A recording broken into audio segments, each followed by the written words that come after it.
My wife sued me for $7 million. A lawyer came and told me about it, but it wasn't possible. The lawyer started panicking when I said, "My wife died 2 years ago. My name is Marcus Bell, and I'm 34 years old, though some days I feel like I've lived twice that long." For 8 incredible years, I was married to a woman named Tessa, a force of nature wrapped up in a 5'6" frame with auburn hair that caught the light just right when she was concentrating on her laptop screen. She had this sharp mind that could cut through any problem like a hot knife through butter, and a warm heart that made our cramped home office feel like the coziest place on earth. We weren't your typical married couple, I guess. Most people go to separate jobs, come home tired, and try to squeeze in quality time between dinner and Netflix. But Tessa and I, we ran several digital content platforms together, spending our days writing, editing, brainstorming, and building something we genuinely loved from the ground up. Our dining room table doubled as a conference room. Our kitchen was where we took our water cooler breaks, and our bedroom was the only space in the house that wasn't cluttered with sticky notes, coffee cups, and charging cables. People used to ask us all the time, "How do you spend so much time together without getting on each other's nerves?" They'd say it with this look in their eyes like we were some kind of circus act, the couple who actually enjoyed working together. But here's the thing they didn't understand. Tessa wasn't just my wife. She was my business partner, sure, but she was also my best friend, my sounding board, my anchor in whatever storm life decided to throw our way. Our typical day started around 7 in the morning with coffee that was way too strong and toast that was usually slightly burnt because one of us got distracted by an email notification. We'd sit at our matching desks, hers always organized, mine looking like a tornado had blown through, and dive into our work. She handled the technical side of things, the algorithms and analytics that made my head spin, while I focused on the creative content and client relationships. We'd bounce ideas off each other throughout the day, taking breaks to share meals between video conferences and client calls. The best part wasn't even the work, though. It was the random conversations that would spring up out of nowhere. One minute we'd be discussing conversion rates and SEO strategies, and the next we'd be debating whether almond cake was better than chocolate cake, or arguing about which streaming service had the best true crime documentaries. Tessa had strong opinions about everything. From the proper way to load a dishwasher to why pineapple absolutely belonged on pizza, and I loved hearing every single one of them. Our home office was this beautiful chaos of creativity and ambition. We had 2 monitors each, a shared printer that jammed more often than it worked, and a whiteboard covered in colorful markers where we'd map out content calendars and business strategies. The walls were covered with printouts of our best articles, client testimonials, and random inspirational quotes that Tessa would find online and insist on hanging up. My favorite was one that said, "The best time to plant a tree was 20 years ago. The second best time is now." She'd point to it whenever I started doubting whether we were making the right moves with our business. We thought we had forever, not in some naive, fairy tale way, but in that comfortable, settled way that married couples fall into when they've found their rhythm. We'd talk about expanding the business, maybe hiring a couple of freelancers, eventually moving to a bigger place with a proper office space, and maybe even a backyard where we could set up one of those fancy outdoor workstations. Tessa had already started researching the best laptops for working outside, because she was always thinking 3 steps ahead like that. Money wasn't exactly flowing like water, but we were making it work. Some months were better than others, feast or famine, as they say in the freelance world, but we'd learned to roll with the ups and downs. We had this system where we'd celebrate the good months with takeout from our favorite Thai place and movie nights on the couch. And during the lean months, we'd get creative with pasta dinners and free entertainment like hiking trails or checking out local art galleries during their free admission days. What I remember most about those 8 years wasn't the stress of deadlines or the excitement of landing new clients. It was the little moments that filled up the spaces in between. The way Tessa would unconsciously hum while she worked, usually some pop song she'd heard on the radio that morning. How she'd steal sips of my coffee, even though she had her own cup sitting right there. The satisfied sigh she'd make when she finally solved a particularly tricky coding problem, followed by her calling out, "Marcus, come look at this," because she was genuinely excited to share her victories with me. We had our routines, our inside jokes, our comfortable silences. We knew each other's work habits, mood swings, and pet peeves. I knew that Tessa got cranky if she didn't eat lunch by 1 o'clock, and she knew that I needed at least 2 cups of coffee before I could handle any serious conversations in the morning. We were a team in the truest sense of the word, both in business and in life. Looking back now, I can see how lucky we were to have found that balance. Most people spend their whole lives trying to figure out what they want to do for work, who they want to spend their time with, where they want to build their life. We'd figured out all three and wrapped them up into one beautiful, messy, caffeinated package. But life has this way of reminding you that nothing lasts forever, no matter how perfect it seems in the moment. It's funny how the most life-changing moments can start with something so ordinary. In our case, it was Dave from down the street. You know, the guy who always waves from his front yard while walking his overly enthusiastic golden retriever. Dave worked in insurance, and he was always going on about preventive care and how everyone should get regular checkups. Most of the time, we'd just nod politely and change the subject. But that particular Tuesday morning, he caught us both coming back from our coffee run to the corner cafe. "You two work too hard," he said, scratching behind his dog's ears while the animal practically vibrated with excitement at seeing us. "When's the last time either of you saw a doctor? And I mean really saw one, not just for a cold or something." Tessa rolled her eyes good-naturedly, balancing our 2 large coffees while trying to fish her keys out of her jacket pocket. "Dave, we're fine. We eat our vegetables, we take our vitamins, we get plenty of exercise walking to the coffee shop every morning." She was being sarcastic, of course, but Dave wasn't having it. "Look, my company's running this promotion where they'll cover full-body checkups, comprehensive blood work, the whole 9 yards. It's like getting a complete tune-up for your body. What VE you got to lose?" He handed me a business card that was slightly crumpled from being in his wallet. "Just think about it, okay? Prevention is worth a pound of cure, or however that saying goes." Tessa wasn't having it at first. She'd always been one of those people who prided herself on never getting sick, never needing to see doctors except for the occasional routine stuff. "I'm healthy as a horse," she'd say whenever the topic came up, usually while doing something that proved her point, like carrying all our groceries up 3 flights of stairs in one trip, or staying up until 2 in the morning to meet a client deadline without even yawning the next day. She had this boundless energy that made me feel lazy sometimes, even though I kept up with her pretty well. But Dave was persistent in that friendly, neighbor-wide way that's hard to argue with. He'd bring it up every time we saw him, always casual, but always there. "Get those checkups yet?" he'd ask while collecting his mail. "Remember what I said about that promotion?" he'd mention while we were all taking our trash to the curb on Thursday mornings. Finally, after about 2 weeks of this gentle pressure, Tessa threw up her hands in defeat. "Fine," she said one evening while we were eating dinner and watching some cooking show on Netflix. "Let's just do it and get Dave off our backs. How bad could it be, right? We go in, they tell us we're perfectly fine, and then we can say we did it." She was already pulling out her phone to look up the clinic Dave had recommended. "Besides, we can probably write it off as a business expense. Gotta stay healthy to keep the business running." The appointment process was surprisingly easy. The clinic had online scheduling, and they could fit us both in on the same day, which was perfect since we hated spending time apart if we didn't have to. They sent us a bunch of forms to fill out ahead of time. Family medical history, current medications, lifestyle questions that made us realize just how much coffee we actually drank in a day. Tessa made jokes about the whole thing, calling it our medical adventure and wondering if they'd give us matching hospital gowns. The day of our appointments, we drove to the clinic together, listening to our usual morning playlist, and stopping for coffee on the way because some habits die hard. The building was one of those modern medical complexes with lots of glass and steel, the kind of place that tries to look less intimidating than traditional hospitals, but somehow ends up feeling more sterile. The waiting room had those uncomfortable chairs that are probably designed to discourage people from lingering, and magazines that were at least 6 months out of date. My appointment went first, and it was exactly what I expected.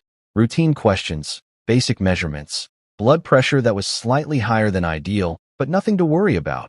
Blood drawn for various tests that I didn't really understand, but nodded along with anyway. The doctor was a middle-aged woman with kind eyes who told me to keep exercising, maybe cut back on the caffeine a little, and consider adding more vegetables to my diet. Standard stuff that I'd heard before and would probably ignore again.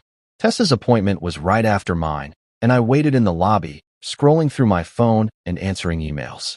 She was in there longer than I expected, but I figured they were just being thorough. When she finally came out, she looked a little tired but was smiling and making jokes with the nurse about how many vials of blood they'd taken. "They're going to have to give me a juice box and a cookie after all that," she said, linking her arm through mine as we walked to the car. We spent the next few days pretty much forgetting about the whole thing. We had work to focus on, deadlines to meet, clients to keep happy. The clinic said results would be ready in about a week, and we figured no news was good news. Tessa was back to her usual self, staying up late, bouncing around the house with endless energy, making plans for expanding our business into video content. Then the call came on a Thursday afternoon while we were both deep in work mode. Tessa answered without looking at the caller ID, expecting it to be a client or maybe her mom checking in. But I could tell from the change in her voice that it wasn't a casual call. Her usual bright greeting shifted to something more serious, more cautious. She grabbed a pen and started writing down notes, asking questions I couldn't quite hear from across the room. When she hung up, she just sat there for a moment, staring at the piece of paper in her hand. "That was Dr. Martinez," she said, her voice steady but different somehow. "She wants us to come in tomorrow to discuss my results. Both of us." The way she emphasized both of us made my stomach drop. Good results don't require your spouse to be there. The meeting with Dr. Martinez was everything I hoped it wouldn't be. We sat in those uncomfortable plastic chairs across from her desk while she delivered the news that would split our lives into before and after. Stage for cancer. The words hit like a freight train, but Tessa, God, she was incredible. She actually tried to lighten the mood. "Well, Doc," she said with this shaky smile that didn't quite reach her eyes, "I guess I better finish that article series I've been putting off. Can't leave my readers hanging, right?" But I saw past the brave face. I saw the fear flickering behind her eyes like a candle in the wind. The next week was a blur of hospital admissions, insurance paperwork, and medical terms I couldn't pronounce but had to learn fast. Tessa got moved into a room on the 4th floor with mint green walls and a window that looked out onto the parking lot. Not exactly the view you'd want while fighting for your life, but she made the best of it. She insisted on bringing her laptop, said she could still edit articles from bed, maybe even write a blog about the experience. "People love authentic content," she joked, though her fingers shook slightly as she typed. That's when I made what I thought was a practical decision, but was probably the beginning of my own downward spiral. I figured I needed to stay busy, needed to keep money coming in while Tessa focused on getting better. Our savings were decent, but medical bills have a way of eating through your nest egg like termites through wood. So I took on a night job at Peterson's Grocery, the little family-owned place about 6 blocks from our house. It seemed perfect at first. I could work our digital platforms during the day, visit Tessa in the evening, then stock shelves and organize inventory from 10 p.m. to 6 a.m. Sleep was optional, right? I'd catch maybe 4 hours between getting home and starting the cycle all over again. Coffee became less of a pleasure and more of a medical necessity. I was downing energy drinks like they were water, living off protein bars, and whatever free samples the grocery store was pushing that week. The routine was brutal, but it kept my mind occupied. During the day, I'd throw myself into our work with an intensity that probably worried our clients. I'd respond to emails within minutes, deliver projects ahead of schedule, take on extra assignments that we normally would have passed on. When evening came, I'd drive to the hospital and sit beside Tessa's bed, holding her hand while she dozed or trying to make her laugh with stories about the weird customers I'd encountered at the store. "This guy came in at 2 in the morning looking for organic kale," I'd tell her, and when I said we were out, he asked if I could call other stores to check their inventory. "At 2 a.m., Tess, who needs kale that badly at 2 in the morning?" She'd smile, sometimes even laugh, but I could see how much effort it took. The treatments were wearing her down, stealing pieces of the vibrant woman I'd married and replacing them with someone frilier, more fragile. I kept telling her we'd get through it. "This is just a rough patch," I'd whisper while she slept, her hand still in mine. "You're going to beat this thing, and then we'll have the best comeback story ever. Maybe we'll write a book about it, do some speaking engagements." People love survival stories, right? I said it so many times I almost started believing it myself. But my body had other plans. About 3 weeks into this insane schedule, I was walking out of Peterson's after another long shift, my vision a little blurry from exhaustion and too much caffeine. The morning sun felt unusually bright, and I remember thinking I should probably eat something more substantial than a granola bar. That's the last clear memory I have before waking up on the sidewalk with a concerned face hovering over me. The man was older, maybe in his 60s, with silver hair that was perfectly combed despite the early hour, and a heavy winter coat that looked expensive but lived in. His eyes were kind but sharp, the kind of eyes that didn't miss much. "You okay, son?" he asked, his voice carrying just a hint of an accent I couldn't place. "You took a pretty good tumble there. Hit the pavement like a sack of potatoes." I tried to sit up, embarrassed and disoriented. "I'm fine," I mumbled, which was obviously a lie since I was sprawled on the sidewalk at 6:30 in the morning. "Just tripped, I think. Probably stepped on something." But he wasn't buying it, and honestly, neither was I. My hands were shaking, my head felt like it was stuffed with cotton, and I couldn't remember the last time I'd eaten a real meal. "When's the last time you slept?" he asked, helping me to my feet with surprising strength for his age. And I mean really slept, not that power nap nonsense. "You look like you haven't seen a pillow in weeks." He introduced himself as Jerome, said he lived just a couple blocks away, and was out for his morning walk when he saw me go down. "My wife Camilla's a retired nurse," he continued, brushing off my jacket with the efficiency of someone who'd dealt with stubborn people before. "She'd have my hide if I let you wander off in this condition." I started to protest. I had things to do, places to be, a wife in the hospital who needed me to stay strong. But Jerome had this quiet authority that made arguing seem pointless. "Son," he said, putting a gentle but firm hand on my shoulder, "whatever you're running from or running toward, it'll still be there after you get some rest. But you won't be any good to anyone if you collapse again, and next time you might not be so lucky." Looking back, that moment on the sidewalk was probably when my life started to change again, though I didn't know it yet. Jerome would become one of the most important people in my world, but right then he was just a stranger who cared enough to stop and help when I couldn't help myself. Jerome's house was nothing like what I expected from our brief sidewalk encounter. It was one of those classic brick colonials that you see in old neighborhoods, with a wraparound porch and flower boxes that clearly got more attention than my own neglected yard ever did. The inside was warm and lived in, with family photos covering every available surface and the kind of furniture that was built to last generations, not just until the next furniture store sale. That's where I first met Camilla, and let me tell you, she was a force of nature wrapped up in a 5'2" package. She had silver hair pulled back in a neat bun, reading glasses hanging from a chain around her neck, and the kind of no-nonsense demeanor that probably made her a hell of a nurse back in the day. When Jerome walked me through their front door, explaining how he'd found me passed out on the sidewalk, she took one look at me and immediately went into what I can only describe as mom mode. "Sit," she commanded, pointing to their living room couch like she was directing traffic. "Don't argue, don't make excuses, just sit." I opened my mouth to protest. I really did have things to do, places to be, but something in her tone made me comply immediately. Maybe it was the exhaustion, or maybe it was just nice to have someone else make decisions for a few minutes. She disappeared into the kitchen and returned with a glass of orange juice and what looked like half a sandwich. "Eat," she said, settling into the armchair across from me. "Then we'll talk." So I told them everything. About Tessa, about the cancer, about my crazy work schedule, and how I was basically running on caffeine and stubbornness at this point. Camilla didn't interrupt with platitudes or empty reassurances like so many people do when they hear about someone's medical crisis.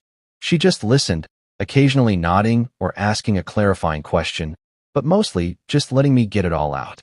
Jerome sat quietly beside her, his hands folded in his lap, giving me the kind of patient attention that made me realize how long it had been since anyone had really listened to me. When I finished, Camilla didn't launch into advice or tell me everything would be okay. Instead, she just reached over and patted my shoulder with the gentle firmness of someone who'd comforted a lot of people in her life. "You need sleep," she said simply. "Real sleep, not whatever you've been calling sleep lately. Jerome, go get the spare bedroom ready." I started to protest again. I couldn't just crash at these people's house. I barely knew them, but she held up a hand that brooked no argument. "It's not up for discussion. You're going to sleep for at least 8 hours, and then we'll figure out how to help you manage this situation better." I slept for 12 hours straight, the kind of deep, dreamless sleep that I hadn't experienced in weeks. When I finally woke up, it was dark outside and I could smell something incredible coming from downstairs. Camilla had made pot roast with all the fixings, mashed potatoes, green beans, rolls that were still warm from the oven. It was the first real meal I'd had since this whole nightmare started, and I practically inhaled it while Jerome and Camilla made small talk about their day, the weather, anything except my problems. That's how it started, this gradual rebuilding of something I didn't even realize I'd lost. The next day, Camilla showed up at my front door with a container of homemade soup and a stern lecture about proper nutrition. "You can't take care of anyone else if you don't take care of yourself first," she said, bustling around my kitchen and making disgusted noises at the sorry state of my refrigerator. "This isn't sustainable, Marcus. You're going to burn out completely, and then where will Tessa be?" Word seemed to spread through the neighborhood faster than I expected. Mrs. Chun from next door, who I'd only ever exchanged polite nods with before, started bringing over casseroles and offering to help with grocery runs. The young couple from across the street, I think their names were Mike and Sarah, began including me in their evening dog walks, not saying much, but just providing company during those weird twilight hours when loneliness hits hardest. Jerome became my unofficial life coach, showing up at random times to drag me away from my computer screen for walks around the block. "Fresh air and perspective," he'd say, ignoring my protests about deadlines and client meetings. "The work will still be there when you get back, but you need to remember there's a world outside your office." During these walks, he'd tell me stories about his own life, how he'd met Camilla, their struggles with infertility, the way they'd learned to build a family out of friendships and community connections instead of blood relations. But it was Camilla who really became my anchor during those difficult weeks. She had this practical approach to crisis management that came from decades of dealing with medical emergencies and family traumas. She helped me reorganize my schedule so I wasn't killing myself trying to do everything at once. She taught me basic meal prep so I'd stop living off vending machine food and energy drinks. Most importantly, she helped me establish boundaries between work time, hospital time, and rest time. "Tessa needs you to be strong," she told me one evening while we were cleaning up my disaster of a home office, "but she doesn't need you to be a martyr." There's a difference between being supportive and being self-destructive. She showed me how to set up a simple system for managing our business tasks, prioritizing the essential stuff and letting some of the less critical projects slide for a while. Even as Tessa's condition continued to worsen, their presence became this cushion beneath my crumbling world. When I'd come home from particularly difficult hospital visits, drained and scared and trying not to show it, there would often be a light on in Jerome and Camilla's kitchen window. Sometimes they'd invite me over for tea and quiet conversation. Other times they'd just wave from their porch, letting me know they were there if I needed them. The whole neighborhood seemed to shift around us, becoming less of a collection of strangers who happened to live near each other and more of an actual community. People I'd barely spoken to before started checking in, offering help in small but meaningful ways. It wasn't charity or pity. It was just neighbors taking care of neighbors, the way things used to be before everyone got so busy and isolated. The call came on a Tuesday morning while I was trying to make sense of our business expenses for tax season. Dr. Martinez's voice was gentle but direct, the kind of tone medical professionals use when they've delivered this type of news too many times before. "The latest scans show that Tessa's not responding to the current treatment protocol," she said, and I could hear papers rustling in the background. "We think it would be beneficial for her to spend some time at home, with family, while we explore other options." Other options. That's doctor speak for "we're running out of things to try." And we all knew it. When I got to the hospital that afternoon, Tessa was sitting up in bed, already packing her few belongings into the small duffel bag we'd brought weeks earlier. She looked up when I walked in, and for a moment, she was just my Tessa again. Not the patient in room 417, not the cancer statistic, just the woman who used to steal my coffee and hum while she worked. "So," she said with forced cheerfulness, "looks like I'm getting a temporary parole from this place. Think you can handle having me back home for a while?" I tried to match her tone, tried to keep things light, but my throat felt tight. "I don't know," I managed. "You might mess up my perfectly organized chaos. I've gotten used to having the whole bed to myself." She laughed, and it sounded almost normal, almost like before. Bringing her home felt surreal. Everything in our house looked exactly the same. Her coffee mug still sitting in the dish rack, her reading glasses on the nightstand, her favorite throw blanket draped over the back of the couch. But everything was different too, charged with this desperate urgency to make every moment count. I found myself memorizing little things. The way she arranged the pillows on our bed, how she always checked her phone one last time before settling in to watch TV, the particular way she stirred cream into her coffee. We fell into a routine that was both familiar and heartbreaking. Tessa insisted on trying to work, claiming that sitting around feeling sorry for herself wasn't going to help anyone. She'd set up her laptop on the kitchen table and attempt to edit articles, though I could see her concentration wasn't what it used to be. Sometimes she'd stare at the screen for minutes without typing anything, her fingers hovering over the keyboard like she'd forgotten what she wanted to say. The cooking became our shared project. We'd always been decent in the kitchen, nothing fancy but competent enough to feed ourselves without relying on takeout every night. Now, though, preparing meals together took on this sacred quality. We'd spend an hour making simple pasta dishes or grilled cheese sandwiches, stretching out the process, savoring the normalcy of chopping vegetables, and arguing about whether the garlic was minced fine enough. "You know what I miss?" Tessa said one afternoon while we were making what had become our signature dish, a basic tomato sauce with whatever vegetables we had lying around. "I miss planning ahead, making grocery lists for the week, talking about what we wanted to try cooking next weekend. It's weird how much of life is just planning for later." She was stirring the sauce slowly, watching the steam rise from the pot. "Now everything feels so immediate, you know? Like I can't think past tomorrow." 3 days into her homestay, she surprised me with a request that caught me completely off guard. We were sitting on the couch, half watching some mindless sitcom, when she turned to me with this determined expression I recognized from her most stubborn moments. "I want to meet your neighbors," she said. "Camilla and Jerome. You've told me so much about how they've been helping you, and I feel like I should thank them." I hesitated. Tessa was having a good day, but good days were becoming rare and unpredictable. What if she got tired halfway through the visit? What if seeing her like this was too much for Camilla and Jerome? But Tessa had that look in her eyes that meant she'd already made up her mind, and arguing would be pointless. "They've been taking care of my husband while I couldn't," she said simply. "That makes them family in my book." So we walked the 2 blocks to their house, Tessa moving slowly but determinedly, her arm linked through mine for support. Jerome answered the door with his usual warm smile, but I saw his eyes widen slightly when he took in Tessa's appearance.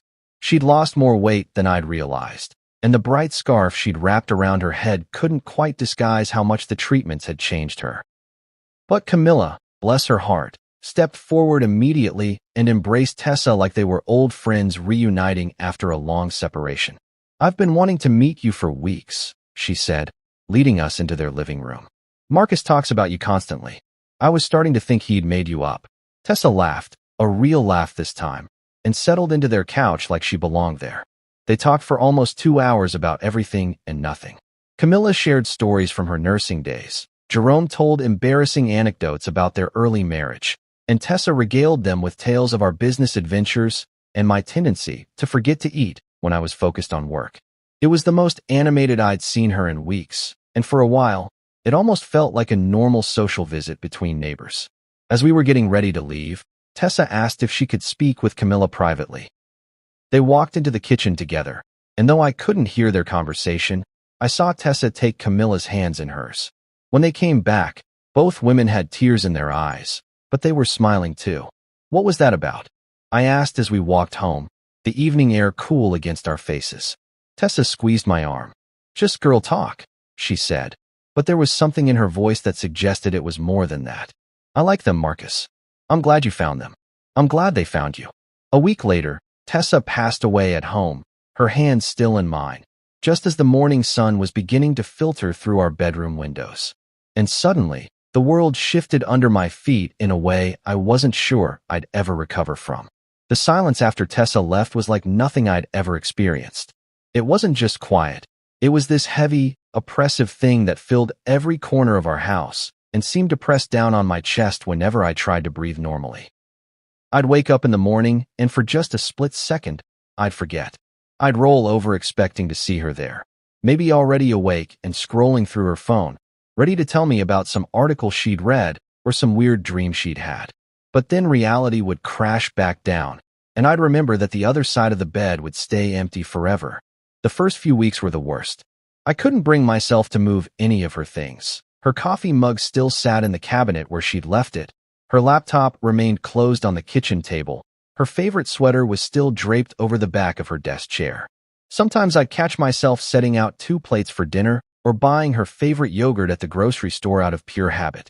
The muscle memory of our shared life was stronger than my conscious mind. There were days when I literally couldn't speak. Not because I was being dramatic or making some kind of statement, but because my voice just wouldn't work. I'd open my mouth to answer the phone or respond to a neighbor's greeting, and nothing would come out except maybe a croak or a whisper. It was like grief had rewired my vocal cords, turned off some essential part of the machinery that made communication possible. That's when Camilla taught me something that seemed weird at the time, but would turn out to be more important than I could have imagined. She showed up at my door one afternoon with a container of her famous chicken soup and found me sitting at the kitchen table, staring at my laptop screen without actually seeing anything on it. I tried to greet her, to thank her for coming by, but when I opened my mouth, nothing happened. "It's okay," she said, settling into the chair across from me. "You don't have to talk." She pulled out a piece of paper and drew a simple diagram, a hand with the thumb folded into the palm. "This is something I learned during my nursing days," she explained. "Sometimes people need help but can't ask for it. Maybe they're in too much pain, maybe they're scared, maybe they just can't find the words. This signal means, 'Help me,' without having to say anything." She made me practice it a few times, folding my thumb into my palm and wrapping my other fingers around it. "If you ever feel unsafe or overwhelmed or like you're drowning," she said, "you show me this signal. I'll know what it means, and I'll know you need help. No questions asked, no explanations required." At the time, I thought it was just Camilla being overly cautious, maybe treating me like one of her former patients. I couldn't imagine a scenario where I'd actually need to use it. But having that signal, knowing it was there, somehow made everything feel a little less impossible. It was like having a safety net that I hoped I'd never need, but was grateful to know existed. Camilla had this way of anticipating needs before people even knew they had them. She'd been doing it for decades, reading the subtle signs that someone was struggling and stepping in before they reached the breaking point. Slowly, gradually, I started to climb out of the deepest part of the grief pit. It wasn't linear. Some days I'd feel almost normal, productive even, and then something small would knock me sideways again. The smell of her shampoo lingering in our bathroom. A song on the radio that we used to sing together in the car. An email from a client asking how the team was doing, not knowing that the team was now just me. But I did start writing again. At first, it was just responding to emails, handling the basic administrative stuff that kept our business from completely falling apart. Then I began working on some of the article series that Tessa and I had started together, trying to maintain the voice and tone we'd developed as a team. It felt strange, finishing her sentences, completing thoughts she'd never get to express, but it also felt important. Like I was keeping a promise to her, to our work, to the clients who'd trusted us with their projects. The business actually started growing in ways we'd never expected. Word spread somehow, maybe through our existing clients, maybe through the articles I was publishing about navigating grief and loss, and I began getting requests from people who wanted help telling their own difficult stories. Entrepreneurs who'd failed and wanted to write about lessons learned. Families dealing with medical crises who needed someone to help them organize their thoughts and experiences. People going through divorces, job losses, major life transitions. I found myself becoming an unofficial mentor to younger freelancers who were just starting out in the digital content world. There was something therapeutic about helping other people solve problems, about using the skills Tessa and I had developed together to make other people's lives a little easier. It gave me purpose during a time when purpose felt hard to come by. 2 years passed. Not quickly. Grief has a way of making time move strangely, some days crawling by like they're underwater, others disappearing before you realize they've started. But gradually, the sharp edges of loss began to soften into something more manageable. I still missed Tessa every day, still talked to her sometimes when I was alone in the house, still kept her picture on my desk where I could see it while I worked. But the grief stopped feeling like it was going to suffocate me. I thought I'd figured out how to live with the loss. I thought the worst was behind me, that I'd learned how to navigate this new version of my life. I was wrong, of course, but I wouldn't find that out until a rainy Thursday evening when everything I thought I knew about moving forward got turned upside down. It was one of those miserable Thursday evenings in late October when the rain comes down sideways and makes you question why anyone ever thought living in a place with actual weather was a good idea. I'd spent the day working on a particularly challenging project, helping a small tech startup craft their brand story, and my brain felt like mush. The kind of tired that comes from staring at a computer screen for too many hours and drinking too much coffee to compensate for not enough sleep. I was locking up Peterson's Grocery after pulling a short shift to help them with their inventory system upgrade. Yeah, I was still doing occasional work there, not because I needed the money anymore, but because Pete and his family had been good to me during the worst times, and loyalty means something. Plus, there's something oddly therapeutic about organizing shelves and helping customers find what they're looking for. Simple problems with simple solutions, you know? The rain was really coming down hard, and I was fumbling with my car keys while trying to keep my laptop bag from getting soaked when I noticed someone approaching from across the parking lot. At first, I figured it was just another customer making a last-minute run for milk or bread or whatever emergency grocery item people suddenly realized they need at 8:30 on a Thursday night. But as the figure got closer, I could see this wasn't your typical grocery store customer. The guy was tall, probably 6'2" or 6'3", wearing an expensive-looking navy suit that somehow still looked crisp despite the rain. He had one of those black umbrellas that actually keeps you dry, the kind that costs more than my monthly coffee budget. And he was walking with the kind of purpose that suggested he knew exactly where he was going and who he was looking for. "Excuse me," he called out when he was still about 10 feet away, his voice carrying that particular blend of authority and politeness that screams, "I'm a professional, and I'm here on business. Are you Marcus Bell?" I stopped wrestling with my keys and looked up, water dripping from my hair into my eyes. "Yeah, that's me. Can I help you with something?" I was already running through possibilities in my head. Maybe a potential client who'd track me down, though that seemed unlikely given the time and location. Maybe someone from the grocery store's corporate office, though Pete had never mentioned anything about outside consultants. The man stepped closer, staying carefully under his umbrella, and reached into his jacket pocket. For a split second, some paranoid part of my brain wondered if I was about to get mugged by the world's most well-dressed criminal. But he pulled out a business card and what looked like legal documents in a plastic folder. "My name is Miles Harper," he said, extending the business card toward me. "I'm an attorney representing your wife, Tessa Bell, in a civil matter." He spoke with the kind of measured precision that lawyers practice in front of mirrors, every word carefully chosen and delivered. "We're filing a lawsuit against you for $7 million in damages related to emotional distress and financial betrayal. You've been served." I stared at him for a long moment, rain still running down my face, trying to process what he'd just said. Then I started laughing. Not a polite chuckle or a nervous giggle, but full-on, bend-over-at-the-waist laughing. The kind of laughter that comes when something is so completely absurd that your brain can't compute it any other way. "I'm sorry," I said, straightening up and wiping my eyes, though I couldn't tell if the moisture was from rain or laughter-induced tears. "Did you just say you're representing my wife in a lawsuit against me? Because if so, that's either the worst joke I've ever heard or you've got the wrong Marcus Bell." Miles Harper's expression didn't change. He stood there in his perfect suit under his perfect umbrella, looking at me like I was the crazy one. "I don't joke about legal matters, Mr. Bell. Your wife contacted our firm 3 weeks ago with compelling evidence of financial misconduct and emotional manipulation. The damages she's seeking are substantial but justified given the severity of—" "Hold up," I interrupted, holding up my hand. "Just stop right there." The laughter was gone now, replaced by something colder and more serious. "My wife died 2 years ago. Tessa Bell passed away from cancer on March 15th, 2023.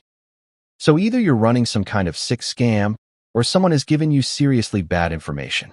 The color drained from Miles Harper's face so fast I thought he might pass out right there in the parking lot. His mouth opened and closed a couple of times without any sound coming out, like a fish that had suddenly found itself on dry land. The legal documents in his hand started to shake slightly, and for the first time since he'd approached me, he looked less like a confident attorney and more like a guy who was realizing he'd made a very serious mistake. "What?" he whispered, his voice barely audible over the sound of rain hitting the pavement. She can't be dead. That's impossible. We have documentation, photographs, witness statements. We have a photo of her from just last month." Now it was my turn to stare. "What kind of photo?" With trembling hands, Miles pulled out his phone and scrolled through what looked like a folder of case files. He found what he was looking for and turned the screen toward me. "This photo," he said, his voice gaining a little strength. "This was taken outside a restaurant in downtown Portland on September 23rd. That's your wife, isn't it?" I looked at the image on his phone screen. It was blurry, clearly taken from a distance, but it showed a woman with auburn hair walking alongside a man I didn't recognize. The woman was wearing a green jacket and had her hair pulled back in a ponytail. For just a second, my heart stopped, because there was definitely a resemblance. Similar height, similar build, similar hair color. But it wasn't Tessa. "No," I said firmly, handing his phone back to him. "That's not my wife. I don't know who that woman is, but it's definitely not Tessa." I looked him straight in the eyes. "Who hired you? Who told you this story? Because someone has seriously played you, Mr. Harper." Miles was shaking his head, looking down at his phone and then back at me. "This doesn't make sense. I have documentation, contracts, retainer fees. The person who contacted us had intimate knowledge of your business, your marriage, specific details that only someone close to you would know." "Yeah, well, whoever it was, they lied to you," I said, pulling my car keys back out of my pocket. "And now I want to know who they are and why they're trying to drag my dead wife into some kind of legal scam." The rain was still coming down, and both of us were getting soaked despite his umbrella, but neither of us seemed to care anymore. Miles Harper, attorney at law, looked like his entire world had just shifted on its axis. And honestly, mine felt pretty shaky too. The ride back to my house was awkward as hell. Miles Harper sat in my passenger seat, his expensive suit dripping rainwater onto my car's fabric interior, clutching that plastic folder of fake documents like it might somehow transform into something real if he held it tight enough. Neither of us spoke during the 10-minute drive, but I could feel the tension radiating off him in waves. The guy had gone from confident attorney to confused victim in the span of about 5 minutes, and he was clearly struggling to process what that meant for his career, his reputation, his entire understanding of the situation.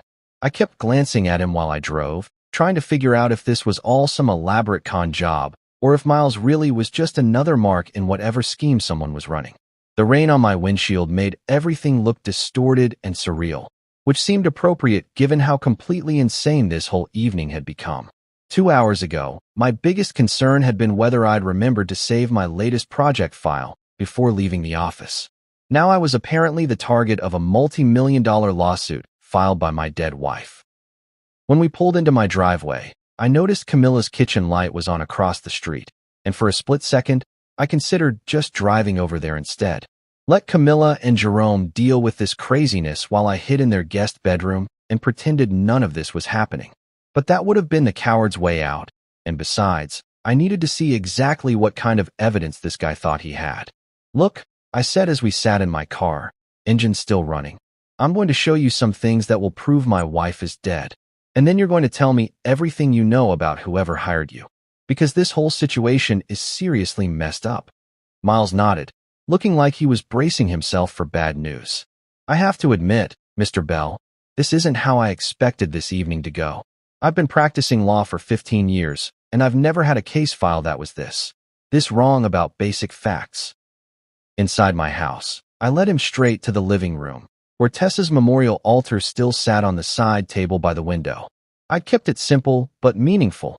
Her favorite photograph surrounded by white lilies that I replaced every week, a small collection of her jewelry, and the last article she'd written before getting too sick to work. The photo showed her laughing at something just outside the camera's view, her eyes bright and full of life. It was taken about 6 months before her diagnosis, back when we still thought we had all the time in the world. Miles stared at the memorial setup for a long moment, and I watched his face go through several different emotions. Confusion, recognition, and then something that looked like dawning horror. "Oh, God," he whispered, sinking into my couch without being invited. This is really real, isn't it? She's actually gone. Yeah, she's gone, I said, settling into the chair across from him. March 15th, 2023. I can show you the death certificate if you need official documentation, but I think that memorial altar makes the point pretty clearly. I leaned forward, trying to read his expression. Now, who hired you? Who gave you that photo and convinced you that my dead wife wanted to sue me? Miles ran his hands through his damp hair, leaving it sticking up at odd angles. This is going to sound crazy, but I don't actually know his real name. He contacted our firm through an intermediary, said he was representing Mrs. Bell and needed legal counsel for a complex marital dispute. He paid our retainer fee in cash, which should have been a red flag, but the amount was substantial and the story seemed legitimate. What story? I asked. What did this guy tell you I supposedly did? According to him, you'd been siphoning money from your joint business accounts, hiding assets, and planning to divorce your wife while leaving her with nothing. He claimed to have bank records, email communications, even audio recordings of you discussing the plan with business associates. Miles pulled out his phone and scrolled through his notes. He said Mrs. Bell had hired a private investigator who documented everything, and she wanted to file for both divorce and civil damages before you could complete whatever financial scheme you were running. I shook my head in disbelief. And you didn't think to verify any of this? Like, maybe call my wife directly or check public records to see if she was actually alive. Miles's face turned red. The intermediary said she was in hiding, afraid of what you might do if you discovered she was building a case against you. And honestly, Mr. Bell, we get a lot of high-conflict divorce cases where one spouse is genuinely afraid of the other.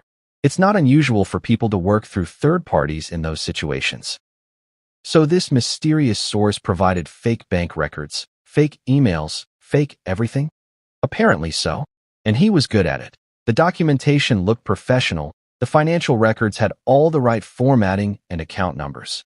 If these are forgeries, they're extremely sophisticated ones. Miles set his phone down and looked at me directly. I need to ask you something, and please don't take this the wrong way, but is there anyone in your life who might have a grudge against you? An ex-business partner, a disgruntled client, someone who might want to cause you serious legal trouble? Before I could answer, flashing red and blue lights suddenly illuminated my living room windows. Car doors slammed outside, and within seconds, someone was pounding on my front door with the kind of authority that meant business. Police. Open up. Miles went white as a sheet. Did you call the cops? No, I said, but then I remembered something. As we'd walked from the car to my house, I'd caught a glimpse of Camilla in her front yard, and without really thinking about it, I'd raised my hand with my thumb tucked into my palm. The signal she'd taught me 2 years ago, the one that meant help me without having to say a word. The pounding on the door continued. Marcus Bell, this is the police. We need to speak with you. Miles was starting to panic, looking around my living room like he was planning an escape route. Mr. Bell, I swear I had no idea this was all fake. I'm not part of whatever scam this is.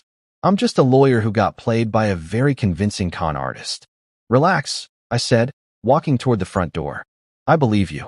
But we're both about to have a very interesting conversation with some cops, and you better hope you can explain your part in this mess. I paused with my hand on the doorknob, because something tells me this story is about to get a lot more complicated. The officers who burst through my front door weren't messing around. 2 uniformed cops and what looked like a detective in a rumpled suit, all of them scanning my living room like they expected to find bodies or drug labs, or whatever else warranted this kind of dramatic entrance. Miles practically jumped out of his skin, throwing his hands up in the air like he was surrendering to an invading army. Whoa, he stammered, his voice cracking. I'm an attorney. I'm just here on legal business. The poor guy looked like he was about to pass out, which honestly wasn't helping his case for looking innocent in all this. Sir, we need you to stay calm and keep your hands visible, the detective said, his tone professional but firm. He was a middle-aged black man with graying temples and the kind of steady presence that suggested he'd seen pretty much everything during his career. We received a call about a possible disturbance or threat situation at this address.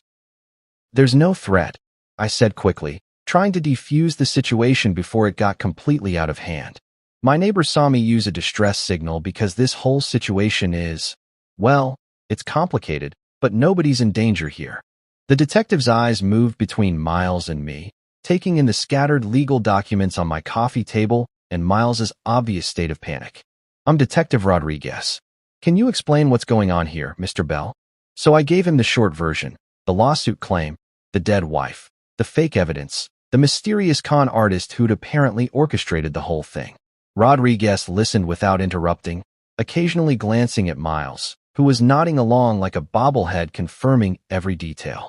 "This man," Rodriguez said, pointing at Miles, "he claims he was hired to serve you legal papers based on false information?" "That's exactly right," Miles said, pulling out his business card with shaking hands. "I had no idea Mrs. Bell was deceased. The documentation I received was extremely convincing: bank records, photographs, witness statements. If this is a fraud, then I'm a victim too." Rodriguez examined Miles's business card and ID, then looked at the memorial altar with Tessa's photo. His expression softened slightly when he saw the dates on the small plaque beneath her picture. "Mr. Harper, you're saying someone paid you to file a fraudulent lawsuit?" "I think so, yes. The retainer was paid in cash by an intermediary who claimed to represent Mrs. Bell. The whole thing was set up to look legitimate, but obviously." Miles gestured helplessly at the memorial. "We're going to need you both to come down to the station to file formal reports," Rodriguez said. "Mr. Harper, if what you're saying is true, then you've been used as part of a larger fraud scheme. Mr. Bell, someone went to considerable trouble to target you specifically. This isn't random." As they prepared to escort us out, Rodriguez turned to me with a thoughtful expression. "Mr. Bell, have you had any other unusual incidents lately? Strange phone calls, people asking questions about your business or personal life, anything that seemed off?" I shook my head. "Nothing. My life's been pretty quiet since Tessa died. Just work, neighbors, the usual routine." "Well, it's not quiet anymore," Rodriguez said grimly. "Someone put a lot of effort into this scheme, which means they're either very committed to causing you trouble, or there's something bigger going on here that we haven't figured out yet." As we walked out to the police cars, I caught sight of Camilla standing on her porch, worry written all over her face. I gave her a small wave and what I hoped was a reassuring smile, though honestly, I wasn't feeling very reassured myself. Miles was still muttering apologies and explanations to anyone who would listen, but my mind was already racing ahead to bigger questions. Who would go to this much trouble to mess with my life? And more importantly, what did they really want? The investigation that followed moved faster than I expected. Miles, true to his word, cooperated completely with the police. He handed over every document, every communication, every piece of evidence that had been provided to him by the mysterious intermediary. Within 48 hours, Detective Rodriguez had traced the fake documents back to their source, a guy named Vincent Crawford who'd been running sophisticated fraud schemes across 3 states. Crawford was one of those career criminals who specialized in elaborate long cons. He'd identify targets, usually people who'd recently lost spouses or gone through major life changes, and create fake legal situations designed to extract money through settlements or legal fees. In my case, he'd apparently spent months researching Tessa and me, gathering enough personal information to create convincing fake evidence. The plan was probably to let the lawsuit play out for a while, then approach me with an offer to settle out of court for a substantial but manageable amount. What Crawford hadn't counted on was running into a lawyer who was honest enough to admit when he'd been scammed, and a target who had neighbors looking out for him. Miles didn't face any criminal charges, but he did get a serious wake-up call about due diligence. "I've completely changed how our firm handles new clients," he told me when he called a few weeks later. "No more accepting cases without independent verification of basic facts. This whole experience has been humbling, to say the least." I didn't press charges against Miles personally. The guy had been played just as much as I had, and he'd stepped up when it mattered. But I did ask him for one thing: stop chasing easy money cases. I said during our last conversation, "Some stories are too good to be true, and some people really are gone. Let them rest." The real victory came when Crawford's entire operation got shut down. Rodriguez told me they'd found evidence of dozens of similar schemes targeting grieving families across the country. My case had been the thread that unraveled the whole thing. About a month after everything settled down, I showed up at Jerome and Camilla's door with a bottle of wine and the biggest hug I could manage. Camilla scolded me like the mother hen she'd always been. You should have called me directly, she said, swatting my arm. I gave you that signal for a reason, not so you could wave at me from across the street during a crisis. I did use it, I pointed out, grinning. And you came through exactly like you promised. Her expression softened. Well, then I'm glad I taught it to you. These days, I still light a candle for Tessa every morning. I still whisper, I miss you, to her photo while I drink my coffee. But the grief has transformed into something gentler, more like a warm memory than a sharp pain. I've learned that healing doesn't mean forgetting. It means finding ways to carry love forward instead of letting loss drag you backward. I'm writing again, really writing. Not just client work, but real stories about resilience and community and the unexpected ways people show up for each other when things get dark. Turns out, surviving grief and surviving a con artist both taught me the same lesson. You're never as alone as you think you are, and sometimes the people who save you are the ones you least expect. The business is thriving in ways Tessa and I never imagined. I've hired 2 freelancers, and we're expanding into podcasting. But the best part is that I wake up each day knowing that even in a world without her voice, I've found others that help me carry on. And sometimes, that's enough to build a whole new life on.